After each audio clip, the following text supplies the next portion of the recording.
जय भीम. माझ्या छोट्याशा ब्लॉगमध्ये तुमचं सर्वांचं स्वागत आहे. तर तुम्हाला वाटलं असेल की ताई म्हणतात की पेशंट मी सांभाळते घरगुती, तर मग हबीबचं कसं काय अंगावर जर्किंग. तर मी हबीबमध्ये पहिलं काम करते. मी जावेद हबीबमध्ये केलेलं आहे, हबीबमध्ये काम केलेलं आहे. तर मला ती बोनस म्हणून ती दिवाळीचा मी आलेला आहे आणि आता थंडी आहे त्याच्यामुळे मी ती जर्किंग घालते आहे. दुसरं काही प्रश्न नाही ह्याच्यामध्ये. आणि माझ्यासाठी कुठलंही काम माझ्यासाठी मोठं आहे. ते झाडू पोछायचं असू द्या, पेशंट सांभाळायचं असू द्या, कुठलं बी असू द्या, झाडू पोछा, भांडी वगैरे काही असू द्या, ती माझ्यासाठी काम आहे. ती मोठं आहे माझ्यासाठी. मी लाजत नाही कामाला कुठल्या, कारण की पोट भरायचं म्हटल्यावर कुठल्या कामाला लाजायचं नाही. हां, त्यामुळं ही जर्किंग माझं हबीबमधलं आहे. तर दिवसभर काम केलेलं असतं या, थकवा आलेला असतो आहे, त्यामुळं मला काय भेटत नाही व्हिडिओ काढायला. जे काय काल मी व्हिडिओ काढला होता, काही जणांनी बघितला, काही जणांनी नाही बघितला. माझ्या नातेवाईकांनी बघितला, मला फोन करून विचारलं की व्हिडिओ घरातले प्रॉब्लेम बाहेर नसता सांगायचे. पण मी काय वाईट सांगितलंच नाही, जे काय आहे तेच मी सांगितलेलं आहे. त्याच्यामुळं वाईट सांगायची काही गरजच नाही आहे फ्रेंड्स.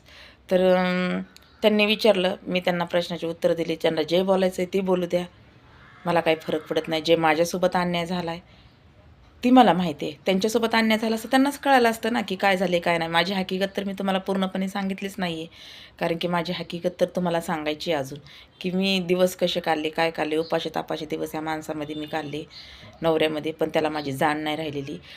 खूप काही गोष्टी आहेत की मी लय दुःखात दिवस काढलेले, तर आत्ता पण दुःखात दिवस काढते या.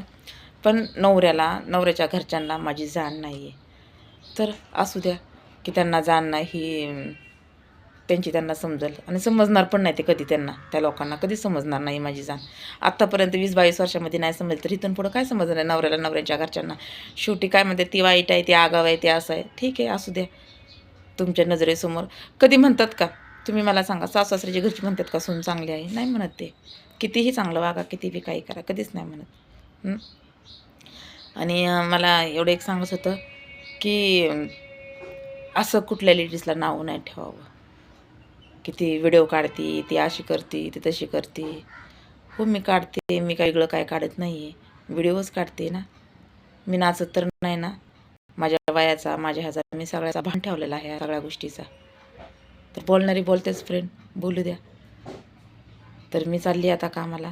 बघा तुम्ही की मी कशी जाते, काय हे सगळं. आणि माझा दुसरा पण एक चॅनल होता, पण त्याच्यावर काय चॅनल नाही का, ते व्हिडिओ चालत नव्हते. आणि स्नेहा कॉलेजमध्ये गेले की मी इथून व्हिडिओ तिला मी पाठवायची, पण ती ताकदच नसायची. काय व्हायचं माहिती आहे का, हे सगळं काय मी सांगितलेलं आहे माझ्या व्हिडिओमध्ये, हे सगळ्या काय गोष्टी त्या चॅनलमध्ये. तर काय झालेलं आहे माहिती आहे का, की ती कॉलेजमध्ये असल्यामुळे ती ताकदच नसायची, व्हिडिओ तशीच ठेवायची. त्याच्यामुळं मग मी कंटाळून नाही का, मग माझा स्वतःचा व्हिडिओ चॅनल खोलला मी, आणि मी स्वतः टाकायला लागली. मला यातलं काहीच कळत नाही आहे, तरी पण थोडंफार शिकून मी स्वतः टाकते आहे. तिला फोन करायचा, मग तिने हो करायचं, आणि हो करायचं, तिने टाकायचंच नाही आहे. मग म्हणायचं तिने की मी कॉलेजमध्ये मी काम काय ते अभ्यास करते, हे करते, नंतर टाकते मी, असं म्हणून ती टाकत नाही. आणि मी तर व्हिडिओ भरपूर करून पाठवायची तिला, आणि ती पाठवायचीच नाही. म्हणून रागाने काय केलं, मी माझ्या स्वतःचा चॅनल खोलला आहे. तर फ्रेंड्स, मला सबस्क्राईब करा, लाईक करा. मला पण लोकांसारखं असं वाटतं की मला पण सबस्क्राईब एवढ्या पाहिजे, मला पण लाईक पाहिजे, माझे व्हिडिओ त्यांना आवडले पाहिजे. आणि मेसेज नाही का, ती काय त्याला म्हणतात हो, हां, त्यांनी मला मेसेजद्वारा सांगितलं पाहिजे की ताई तुमचे व्हिडिओ असे आहेत, तसे आहेत. मला वाचायला खूप आवडेल, कारण की दुसऱ्याची पण मी कमेंट, सबस्क्राईब, ह्या सगळ्या गोष्टी लाईक बघून मला पण ना इतकं छान वाटतं ना. तर मला पण कधी वाटतं की मला पण लाईक, सबस्क्राईब, कमेंट याव्या, पण येत नाही मला. तर खरंच करत जा. चला, निघायचं कामाला. तुम्ही बघा आता, घरातली कामं वगैरे करून निघाली आता. बघा तुम्ही पुढं मी कशी जाते, काय करते कामाला. मी ब्लॉग बघत राहा तुम्ही रेग्युलर.